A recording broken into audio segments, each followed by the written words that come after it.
Francis, mas naghigpit na ba ang seguridad kay VP? Alam mo, Pinky, sa nakikita natin ay normal naman ang seguridad sa VP. At sa katunayan nga, tuloy ang mga engagement niya katulad ngayong araw nasa Zamboanga si VP Sara. The natural assumption nito natin lahat, the silence is proof that the inclusion of the VP SPG in the PSC is clearly to undermine my security and nothing else. Usap-usapan ngayon ang seguridad ni Vice President Sara Duterte matapos umanong isama sa Presidential Security Group ang Vice Presidential Security and Protection Group.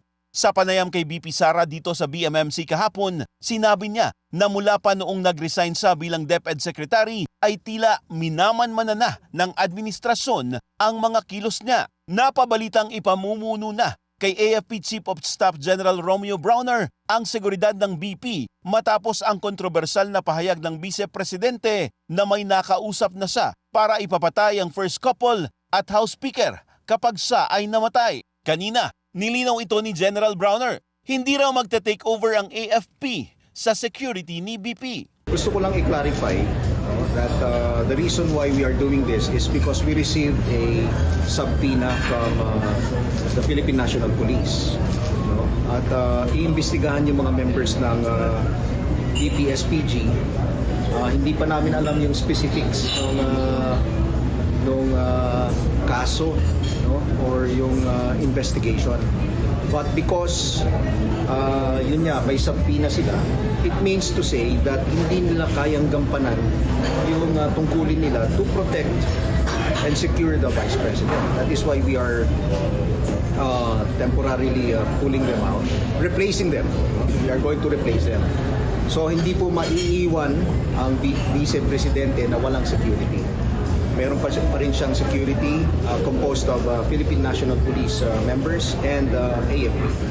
Sa hanay naman ng PNP, ayon kay Police Brigadier General Jean Pajardo, nagtalaga na rin ng mga pulis sa BP-SPG bilang tugon sa request ng AFP. Yesterday po, I understand, meron po tayong pinadala additional na 24 PNCO, non-commissioned officer and 1 PCO, so total po ng 25 to complement po yung BP-SPG po. Pero hindi kinumpirma ni Pajardo kung na-pull out na ang 335 na tauhan ng Vice Presidential Security and Protection Group. Nitong July, may 75 personnel ang PNP na nirecall at nalipat sa NCRPO.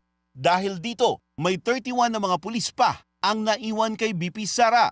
Pero agad din silang nirecall dahil underutilized umano ang mga pulis. Nabanggit din ni BP Sara na sa ngayon ay hirap siyang magtiwala kahit pa sa itinalagang security niya dahil nga sa mga active threats sa kanyang buhay. Pero hindi naman daw siya natatakot dito.